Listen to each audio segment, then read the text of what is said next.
आज हम आप सभी के समक्ष PIB updates press information bureau सूचना पत्र कार्यालय भारत सरकार की वेबसाइट्स पर रिलीज्ड कुछ महत्वपूर्ण घटनाक्रम का विस्तार से चर्चा करेंगे जो हमारे कॉम्पिटिटिव एग्जाम्स में पूछे गए प्रश्नों में बहुत ही महत्वपूर्ण रोल प्ले करता है।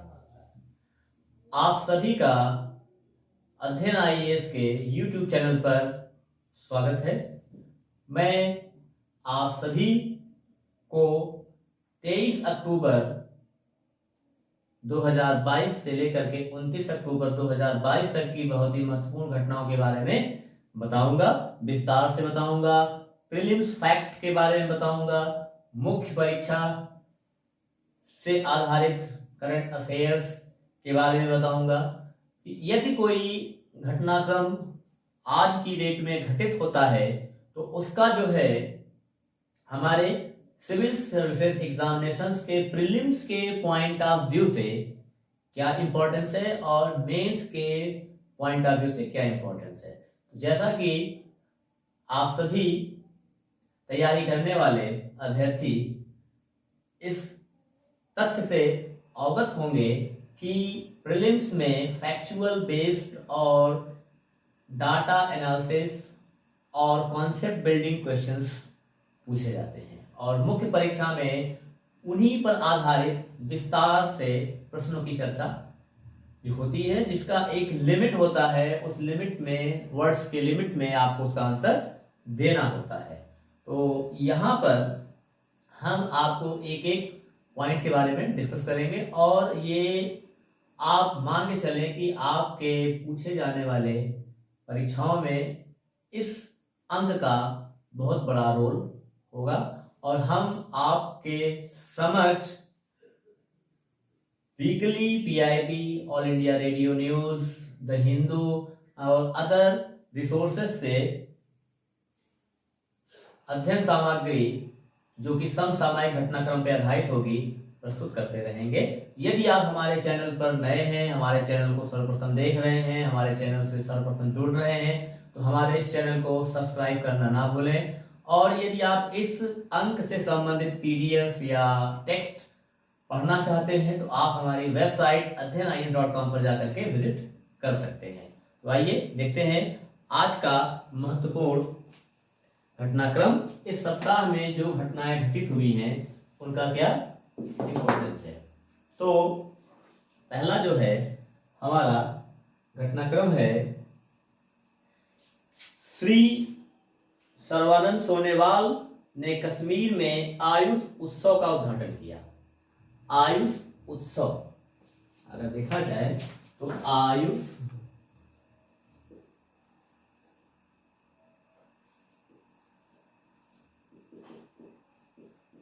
उत्सव का उद्घाटन किया है। आयुष उत्सव जो है, आप जानते हैं कि आयुष जो है ये आपका एक हेल्थ मिनिस्ट्री के द्वारा संचालित किया जाने वाला कार्यक्रम है और यह आपके कई सारे तथ्यों पर आधारित है। इसके बाद जो है आपका गरुड़ 7 अभ्यास है, गरुड़ 7 अभ्यास, गरुड़ 7 अभ्यास।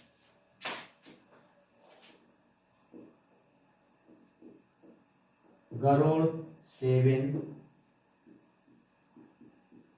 अभ्यास। गरुड़ 7 अभ्यास क्या है दोस्तों? गरुड़ 7 अभ्यास यह जो है आपका एक बहुत ही एक प्रकार का युद्धाभ्यास है। गरुड़ 7 अभ्यास एक प्रकार का युद्धाभ्यास है जो भारतीय वायुसेना और फ्रांसीसी वायुसेना और अंतरिक्ष बल 3 लोगों का संयुक्त युद्धाभ्यास है। भारतीय वायुसेना, फ्रांसीसी वायुसेना और अंतरिक्ष बल जो दिनांक 26 अक्टूबर से 12 नवंबर तक 2022 तक जोधपुर वायुसेना स्टेशन पर गरुड़ 7 नामक एक द्विपक्षीय अभ्यास है। कहने का मतलब हो गया कि राजस्थान के जो जोधपुर में वायुसेना का बेस स्टेशन है, वहां पर भारत की वायुसेना और फ्रांस की वायुसेना के बीच होने वाला ये युद्धाभ्यास है, जो एक दिवसीय और प्रीलिम्स के फैक्ट के अनुसार बहुत ही महत्वपूर्ण है। ये अभ्यास है। इस अभ्यास में इंडियन एयरफोर्स वार राफेल लड़ाकू विमान, एक A333 multi role tanker transport विमान और 220 कर्मियों की एक टुकड़ी के साथ भाग लेगा। अन्य महत्वपूर्ण बिंदु जो मुख्य परीक्षाओं के साथ बहुत महत्वपूर्ण है, भारतीय वायुसेना Su-30 MKI राफेल LCA तेजस और जगुआर लड़ाकू विमानों के साथ लाइट कॉम्बैट हेलीकॉप्टर और Mi-17 हेलीकॉप्टरों के साथ भाग लेंगे। भारतीय वायुसेना की टुकड़ी में फ्लाइट रिफ्यूलिंग, एयरक्राफ्ट एक्वास और लड़ाकू विमान सक्षम सेना अन्य शामिल होंगे। जैसे अगर यहां भी बात की जाए, यह द्विपक्षीय अभ्यास का 7वां संस्करण है। पहला और तीसरा संस्करण, जैसे कि यहां पे लिखा गया है कि गरुड़ 7, मतलब गरुड़ जो है एक प्रकार का वायुसेनाओं के बीच होने वाला अभ्यास है, और यह गरुड़ का 7वां संस्करण चल रहा है।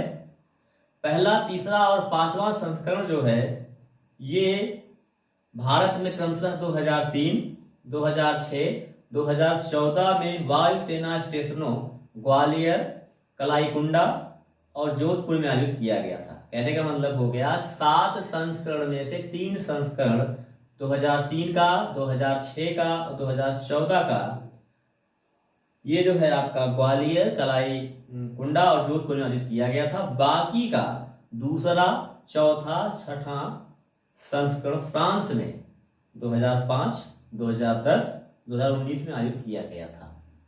दूसरा, चौथा और छठा आपका फ्रांस में किया गया था। बहुत ही महत्वपूर्ण फैक्ट है। कहने का मतलब हो गया सम वाले जो हैं आपके वो फ्रांस में हुए और ऑड वाले जो है वो आपके इंडिया में हुए। तो ऑड में से 7 भी आपका ऑड है जो इंडिया में चल रहा है। इस अभ्यास में भारतीय वायुसेना और एसएफ की भागीदारी दोनों देशों के बीच द्विपक्षीय संबंधों को मजबूत करने के अलावा पेशेवर बातचीत, अनुभवों के आदान प्रदान और परिचालन संबंधी ज्ञान में वृद्धि को प्रोत्साहन देने के लिए भी है। तो गरुड़ अभ्यास से संबंधित ये बहुत महत्वपूर्ण जानकारी थी। इस जानकारी के अनुसार 26 से 12 नवंबर के बीच में जोधपुर वायुसेना पर ये युद्धाभ्यास होगा। भारतीय वायुसेना और फ्रांस की वायुसेना और अंतरिक्ष बल इसमें शामिल होगा। और जो इवेंट वाले थे, पहला, तीसरा और 5वां और 7वां, ये दोनों जो है आपके भारत में आयोजित किए गए। क्रमशः ग्वालियर, कलाईकुंडा, जोधपुर में आयोजित किया गया था, और इस वाला भी जोधपुर में हो रहा है। दूसरा, चौथा और छठा आपका फ्रांस में किया गया था। ईयर 5, 2010, 2019। तो नौसेना से संबंधित युद्धाभ्यास क्या है? नेक्स्ट है हमारा नौसेना से संबंधित युद्धाभ्यास। नौसेना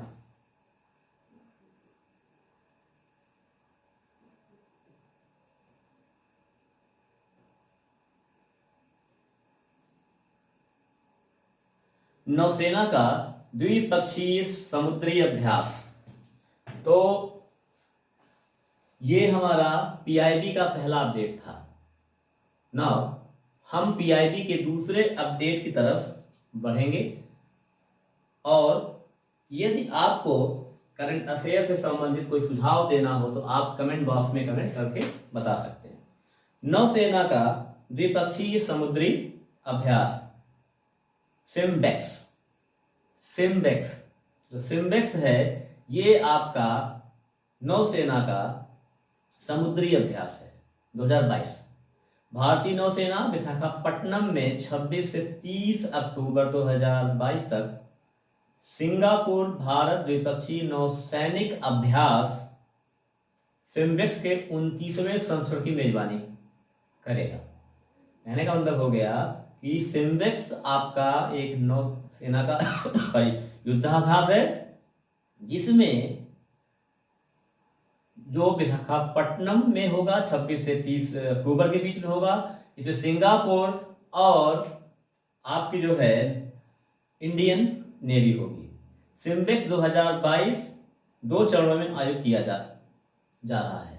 मतलब जो सिम्बेक्स का युद्धाभ्यास है ये दो चरणों में आयोजित किया जाएगा। पहले चरण में विशाखापट्टनम में बंदरगाह पर तटीय अभ्यास, मतलब एक आपका तटीय अभ्यास है, कोस्टल एरिया में है, कोस्टल लाइन में है, जो 26 से 22 अक्टूबर तक आयोजित किया जाएगा। इसके बाद 28 से 30 अक्टूबर 2022 तक बंगाल की खाड़ी में समुद्री चरण का अभ्यास किया जाएगा।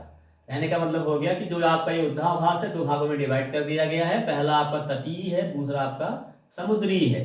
तो 26 से 28 आपका तटीय और 28 से 30 आपका समुद्री। तटीय वाला विशाखापट्टनम में है, बाकी का बंगाल की खाड़ी में है। सिंगापुर गणराज्य नौसेना के दो पोत RSS स्टालवार्ट और RSS विजिलेंस विक्ट्री श्रेणी की एक नौका अभ्यास में भाग लेने के लिए 25 अक्टूबर 2022 को विशाखापट्टनम पहुंच गए थे। सिंगापुर गणराज्य नौसेना के fleet commander rear admiral Sean Wan Jian Wen ने 25 अक्टूबर 2022 को पूर्वी नौसेना कमान के कमांडिंग इन चीफ और flag officer vice admiral Vishwajit Dasgupta और पूर्वी बेड़े के flag officer commanding rear admiral Sanjay Balla ने मुलाकात की थी। ये मुख्य बिंदु थे इसके। बंदरगाह चरण के अभ्यास में दोनों नौसेनाओं के बीच व्यापक स्तर पर पेशेवर तथा नौसैन्य योजना बनाने के लिए कार्य किए जाएंगे। अभ्यास की सिम्बेक्स श्रृंखला में जैसे अगर आप मान लीजिए पूछ दिया जाए कि सिम्बेक्स शुरू कब हुआ था, तो सिम्बेक्स जो है आपका 1994 में शुरू हुआ था। ये जो सिम्बेक्स युद्धाभ्यास है ये 1994 में स्टार्ट किया गया था। प्रारंभ में इसे एक्सरसाइज लायन किंग के नाम जाना जाता है। मतलब ये पूछा जा सकता है, ये बहुत महत्वपूर्ण प्रश्न है कि जो है लायन किंग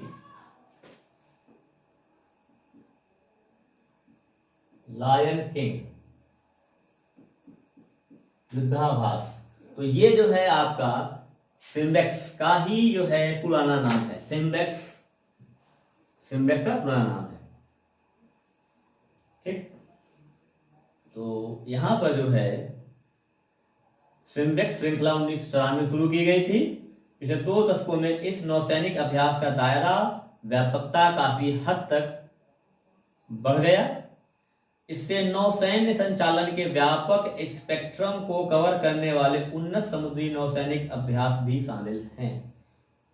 ठीक, यह हिंद महासागर क्षेत्र में समुद्री सुरक्षा बढ़ाने की दिशा में दोनों देशों की प्रतिबद्धता तथा योगदान को विस्तार भी देगा। अगर हम इसको जो है अदर पॉइंट ऑफ व्यू देखें तो शायद इसके महत्वपूर्ण बिंदु है। Fit India freedom run 3.0। Fit India movement जैसा कि आप जानते हैं कि गवर्नमेंट ऑफ इंडिया ऑर्गेनाइज करती है, तो फिट इंडिया फ्रीडम रन 3.0 का आयोजन किया गया है। राष्ट्रीय प्राकृतिक इतिहास संग्रहालय द्वारा फिट इंडिया फ्रीडम 3.0 का आयोजन किया जा रहा है। प्रीलिम्स के पॉइंट ऑफ व्यू से, वनडे एग्जाम के पॉइंट ऑफ व्यू से बहुत ही महत्वपूर्ण प्रश्न है। राष्ट्रीय प्राकृतिक इतिहास संग्रहालय फिट इंडिया फ्रीडम रन 3.0 का उद्घाटन या आयोजन कौन कर रहा है? आयोजन जो है ये कर रहा है राष्ट्रीय प्राकृतिक इतिहास संग्रहालय। पॉइंट नंबर 2, आजादी का अमृत महोत्सव के एक भाग के रूप में राष्ट्रीय प्राकृतिक इतिहास संग्रहालय नई दिल्ली और इसके क्षेत्रीय केंद्रों से मैसूर, भोपाल, भुवनेश्वर तथा सवाई माधोपुर आजादी के 75 साल फिटनेस रहे बेमिसाल विषय पर फिट इंडिया फ्रीडम रन 3.0 का आयोजन कर रहे हैं। तो कहने का मतलब हो गया कि राष्ट्रीय प्राकृतिक इतिहास संग्रहालय का हेड ऑफिस कहाँ है? दिल्ली। इसके रीजनल कार्यालय कहाँ कहाँ पर है? मैसूर, भोपाल, भुवनेश्वर तथा सवाई माधोपुर। इसकी थीम क्या है? फिटनेस रहे बेमिसाल। इस दौड़ में संग्रहालय कर्मियों और स्कूली बच्चों ने उत्साहपूर्वक भाग लिया, जिसका उद्देश्य बेहतर स्वास्थ्य और फिटनेस के लिए लोगों को पैदल चलने और दौड़ने की आदत डालना है। इसका मेन जो ऑब्जेक्टिव है वो आपका फिट रहिए, पैदल चलिए और दौड़ भाग करिए। फिट इंडिया फ्रीडम रन 3.0 अभियान गांधी जयंती के अवसर 2 अक्टूबर 2022 को शुरू किया गया और यह 31 अक्टूबर तक चलेगा। मतलब कि पूरा अक्टूबर मंथ 2 से लेकर के रन करेगा। तो इस प्रोग्राम की फिट इंडिया फ्रीडम 3.0 की खास बात यह है कि एक आयोजित कौन किया है इस बार का? राष्ट्रीय प्राकृतिक इतिहास संग्रहालय। कहाँ पे स्थित है? नई दिल्ली में। इसके क्षेत्रीय कार्यालय कौन कौन से हैं? मैसूर, भोपाल, भुवनेश्वर, सवाई माधोपुर। इसकी थीम क्या है? फिटनेस रहे बेमिसाल। ठीक है। नाउ पर्यावरण से संबंधित कुछ तथ्य देख लेते हैं और ये पूरा अपडेट आपका पीआईबी का है। चीता जागरूकता कार्यक्रम। दोस्तों यदि आप हमारे चैनल पर नए हैं, पहली बार हमारे इस अंक को देख रहे हैं तो हमारे चैनल को सब्सक्राइब करना ना भूलें। राष्ट्रीय प्राकृतिक इतिहास संग्रहालय द्वारा आयोजित किया जा रहा है। देखिए चीता जागरूकता कार्यक्रम भी जो है कौन आयोजित कर रहा है? राष्ट्रीय प्राकृतिक इतिहास संग्रहालय पर्यावरण, वन एवं जलवायु परिवर्तन मंत्रालय के अंतर्गत आने वाला नई दिल्ली का राष्ट्रीय प्राकृतिक इतिहास संग्रहालय जनता के बीच और खासकर बच्चों के बीच पर्यावरण को लेकर जागरूकता पैदा करने के लिए समर्पित संस्था है। मतलब अगर पूछा जाए कि संस्था क्या करती है तो ये जो है आपका बच्चों और जनता के बीच पर्यावरण और राष्ट्रीय धरोहर जैसे मान लीजिए वन से संबंधित हो गया, जलवायु परिवर्तन हो गया, इससे रिलेटेड को ये समर्पित संस्था है। ठीक है। तो राष्ट्रीय प्राकृतिक इतिहास संग्रहालय नई दिल्ली अपने क्षेत्रीय संग्रहालयों मैसूर, भोपाल, भुवनेश्वर, सवाई माधोपुर के साथ चीता जागरूकता कार्यक्रम आयोजित कर रहा है और यह 1 महीने भर चलने वाला विशेष अभियान है जो 2 अक्टूबर से शुरू होकर के 31 अक्टूबर तक चलेगा। मतलब आपका फिट इंडिया मूवमेंट फिट। ठीक है। और ये एशियान भारत स्टार्टअप महोत्सव, देखिए बहुत ही महत्वपूर्ण है आर्टिकल। एशियान भारत स्टार्टअप महोत्सव 2022 ये जो है आपका ये साइंस और टेक्नोलॉजी, विज्ञान और प्रौद्योगिकी से संबंधित आपका ये है। इसमें क्या करेंगे? इसमें जो है इसके कुछ महत्वपूर्ण बिंदुओं पर हम चर्चा कर लेते हैं। ये चर्चा जो है आपकी इस तरीके से है।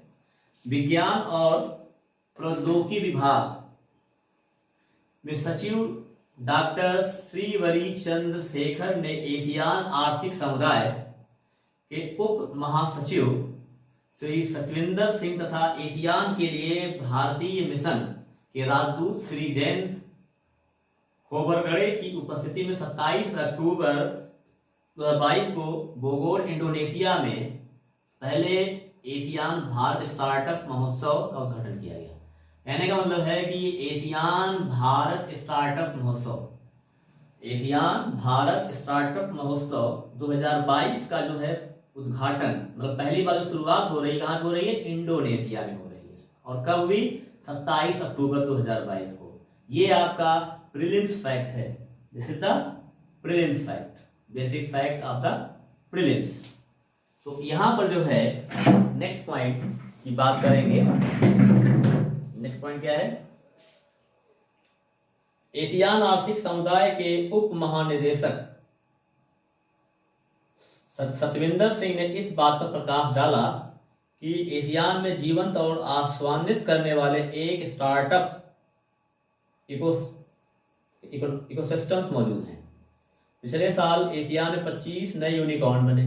कुछ महत्वपूर्ण बातें हैं, एशियान में 25 नई यूनिकॉर्न कंपनियां बन गई जिनका संयुक्त मूल्य $55.4 बिलियन है। Indonesia research and innovation expo इस संयोजन में इस 4 दिवसीय कार्यक्रम का आयोजन 27 से 30 अक्टूबर तक किया जा रहा है। मतलब जो ये आपका एशियान भारत स्टार्टअप महोत्सव 2022 मनाया जा रहा है, ये वहाँ की इंडोनेशिया की रिसर्च एंड इनोवेशन एक्सपो और भारत सरकार के संयुक्त कार्यक्रम है जो 27 से 30 अक्टूबर तक सेलिब्रेट किया जा रहा है। ठीक है, आगे देखिए 4 मुख्य आयोजन स्टार्टअप प्रदर्शनी, संगोष्ठी, टॉक शो, G2 बैठक और B2B बैठक के साथ स्टार्टअप पिच टेबल के समन्वयों के द्वारा सरकारी अधिकारियों आदि का उल्लेख किया जाएगा, बातें की जाएंगी। नाउ नेक्स्ट पॉइंट,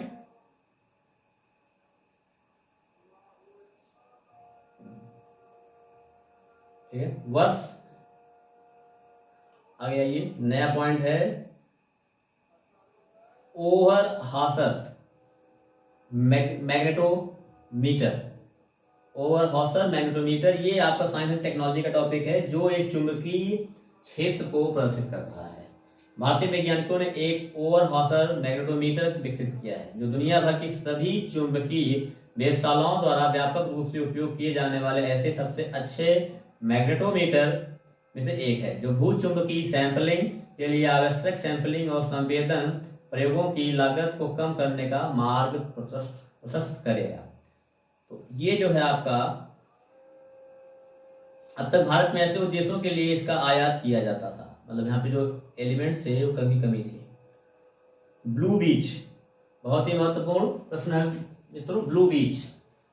ब्लू बीच की सूची में भारत के 2 और भारतीय समुद्र तट शामिल हो चुके हैं। भारत में अब 12 ब्लू फ्लैग समुद्र तट हैं, पहले 10 थे, 2 के शामिल होने पर इनकी संख्या 12 हो गई है। बहुत ही महत्वपूर्ण है।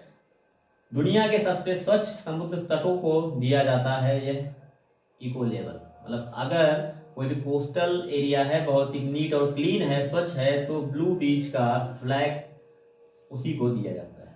ब्लू बीच समाज को गौरवान्वित और पर्यटन को आकर्षित करते हैं। संसाधनों में एक व्यापक प्रबंधन के जरिए अति प्राचीन तटीय और समुद्री पारिस्थितिकी तंत्र के संरक्षण की भारत की प्रतिबद्धता एक बार फिर से बढ़ गई है। इसके 2 बीच कौन कौन से देखिए। ठुंडी बीच लक्षद्वीप द्वीप समूह के सबसे प्राचीन और मनोरम समुद्र तटों में से एक है। यहाँ एक बिछी सफेद रेत खाड़ी या लेगून की फिरोजा नीले पानी से घिरी है। यह तैराकों और पर्यटकों दोनों के लिए ही स्वर्ग के समान है। दोनों तटों का साफ सफाई और रखरखाव तथा तैराकों की रक्षा सुरक्षा के लिए नामित कर्मचारी भी यहाँ पे कार्य करते हैं। ब्लू बीच में शामिल अन्य भारतीय समुद्र तट कौन कौन से हैं। ब्लू बीच में शामिल अन्य भारतीय समुद्र तटों में शिवराजपुर गुजरात का है, गोगलादीप, कासरकोड और पदबिद्री कर्नाटक, कप्पड़ केरल, ऋषिकोंडा आंध्र प्रदेश, गोल्डन उड़ीसा, राधानगर अंडमान और निकोबार, तमिलनाडु में कोवलम और पुदुचेरी में ईडन शामिल हैं। ये इतने जो भारतीय समुद्री तट हैं जो ब्लू बीच में शामिल किए गए हैं। ये जारी कौन करता है, देखिए डेनमार्क की फाउंडेशन फॉर एनवायरमेंट एजुकेशन की ओर से वैश्विक स्तर पर मान्यता प्राप्त इको लेबल ब्लू फ्लैग प्रमाणन दिया जाता है। डेनमार्क की एक फाउंडेशन फॉर एनवायरमेंट एजुकेशन एक मतलब ऑर्गेनाइजेशन है जो इसको जारी करता है। इस प्रतिष्ठित पुरस्कार की पात्रता हासिल करने के लिए कड़े पर्यावरण, शैक्षिक सुरक्षा संबंधी और पहुंच संबंधी मानदंडों की एक श्रृंखला को पूरा करना चाहिए। ब्लू फ्लैग का मिशन पर्यावरण शिक्षा, पर्यावरण संरक्षण और स्थिर चिरस्थायी विकास पद्धतियों के माध्यम से पर्यटन क्षेत्र में निरंतर बढ़ावा देते रहना है, मतलब इसके ऑब्जेक्टिव्स हैं ये। ठीक है, ये आज के कुछ बहुत ही महत्वपूर्ण घटनाक्रम थे सप्ताह, जो कि 23 अक्टूबर 2022 से 29 अक्टूबर 2022 तक थे। और यह जो भी घटनाएं हैं, जो भी इवेंट्स हैं, ये पीआईबी पर आधारित हैं, प्रेस इंफॉर्मेशन ब्यूरो पर आधारित हैं। यदि आप इस कंटेंट, इस अंक के बारे में अपना सुझाव देना चाहते हैं और बेहतर कैसे किया जा सके, तो आपके सुझाव सादर आमंत्रित हैं। और आप हमारे चैनल से बने रहने के लिए नोटिफिकेशन को अवश्य प्रेस करें, नोटिफिकेशन की बेल को अवश्य दबाएं, जिससे कि जैसे ही कोई वीडियो अपलोड हो आपके तक पहुंचे और आप अपडेट होते रहें। एक बार पुनः आप सभी से निवेदन है कि आप हमारे चैनल को सब्सक्राइब अवश्य करें। देखने के लिए बहुत बहुत धन्यवाद। नमस्कार, थैंक्स फॉर वॉचिंग।